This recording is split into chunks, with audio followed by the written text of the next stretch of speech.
Absolutely. There's a lot that can be done to restore voting rights. The most important, of course, is for communities to become organized and demand that all people, all citizens, have the right to vote. And, that just requires getting organized in your communities, in your churches, in your faith communities, getting organized, going to the legislature and demanding a change in the law and in the practice. Now, I have to confess that I have a little bit of a difference of opinion about felon disenfranchisement campaigns.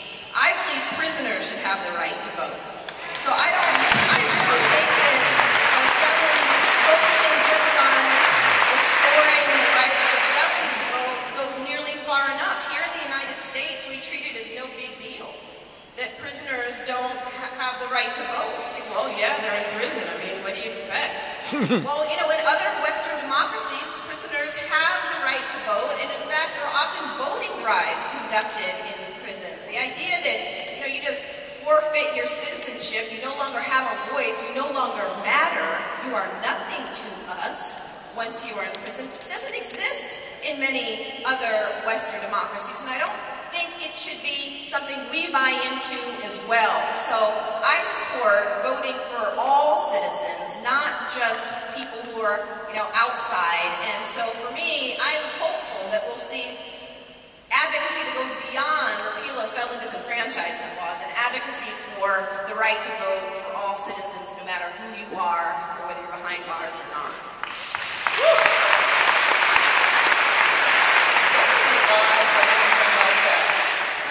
Are there campaigns to restore? Well, there's 2 states that allow prisoners to vote, Maine and Vermont, so it's not unheard of in the United States. And all of Canada. But I think, to a large extent, reformers have bought into the idea that only a little bit is possible. Only a little bit, that it's just too crazy, too outlandish to ask for the right for prisoners to vote. Right. So we'll argue that felons should at least have the right to vote when they return or when they've completed probation or parole. And it goes back to what Jeremy Travis was saying earlier. We have got to think a lot bigger than we have been. This idea that we can only win so much in the current political moment, I think, is very problematic. Our job is to change the political moment, not to navigate within it. And so we have got to think about moving forward. I can just share a very quick story. It's a story of Tom Stoddard, who's the former executive director of Lambda in New York. He died of AIDS. And for those of you who aren't aware, Lambda is one of the leading gay and lesbian rights organizations in the United States. And back in the 1990s, Tom Stoddard was the executive director, and he writes in this article called Bleeding Heart about how he spent 10 years fighting for an employment discrimination ordinance that would ban employment discrimination against gays and lesbians in New York City, and how he worked tirelessly organizing people to turn out to city council meetings and tell their stories and wage media campaigns. Year after year they lost. Year after year they mobilized and they marched and received hate mail and death threats. Year after year they marched. And in the midst of all of this, he gets invited to go to a conference in New Zealand. And in New Zealand, there are already laws on the books guaranteeing equal rights for gays and lesbians, allowing them to serve in the military. He thought, I can't wait to go to New Zealand, where this nirvana exists for gay and lesbian people. All the laws we're trying to achieve, back home have already been won in New Zealand. He gets to New Zealand and he's stunned to discover that gays and lesbians are more closeted there. There's more hostility and discrimination against them in New Zealand than in New York. And he says to himself, how could this possibly be? They have all these laws on the books. The laws have been changed to protect them. How could there be so much more bigotry and discrimination in New Zealand than in New York?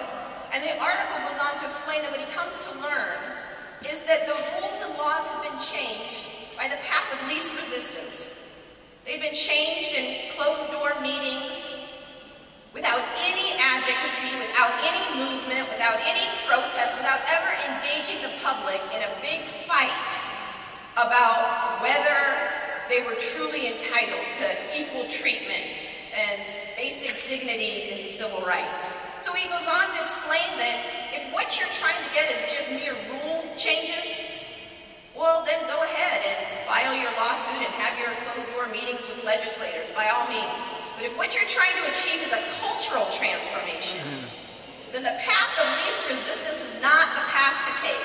The path you must take is one that involves real movement building, asking the hard questions, shooting big. And so he ends his article by saying that he is so glad he spent 10 years in New York fighting and losing, because they achieved far more in those 10 years, building a movement, than they would have if they had changed the laws but had never engaged in true cultural transformation through movement building. And that's what I think we've got to get here, is that living within the world, operating within the world of what's politically possible misses the point.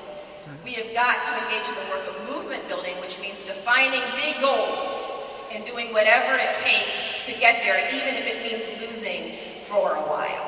And Michelle, oh, we love you, man.